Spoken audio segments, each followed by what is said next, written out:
প্রিয় দেশবাসী,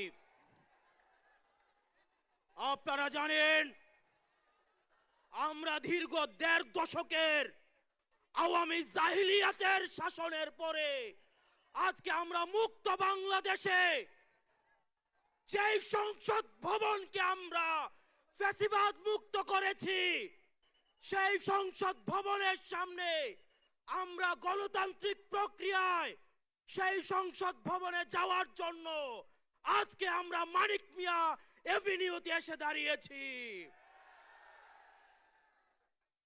প্রিয় দেশবাসী, আপনারা জানেন দীর্ঘ ১.৫ দশকের বেশি সময় ধরে আমাদের দেশে ছিল বিচারহীনতার সংস্কৃতি। লগি বৈঠা থেকে শুরু করে ২০০৯ সালে আমাদের দেশের যারা ডিফেন্স অফ ফার্স্ট লাইন বিডিআরদেরকে আপনারা দেখেছেন কিভাবে ভারতীয় আগ্রাসনের মধ্য দিয়ে হত্যা করা হয়েছে। প্রিয় দেশবাসী, আপনারা দেখেছেন এই স্পষ্ট বিডিআর হত্যাকাণ্ডকে বিডিআর বিদ্রোহ হিসাবে চালানো হয়েছে। আপনারা দেখেছেন শাপলা চত্বরে আমাদের দাড়ি টুপিওয়ালা ভাইদের উপরে রাতের অন্ধকারে কিভাবে জেনোসাইড চালানো হয়েছে। আমাদের দাড়ি টুপিওয়ালা ভাইদের সামনে থেকে কিভাবে মাইক কেড়ে নিয়ে যাওয়া হয়েছে।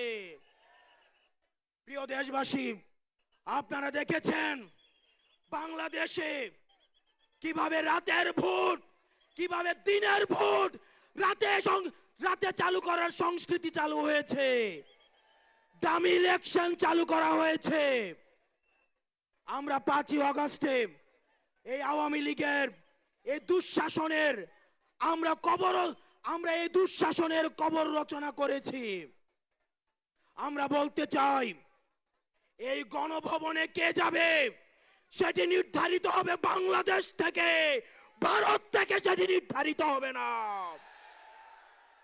আমরা স্পষ্ট করে বলতে চাই, এই সংসদে কে যাবে সেটি নির্ধারণ করবে বাংলাদেশের খেটে খাওয়া জনতা।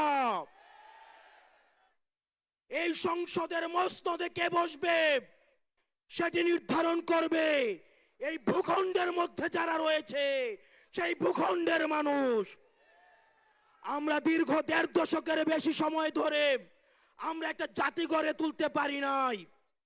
বিভাজনের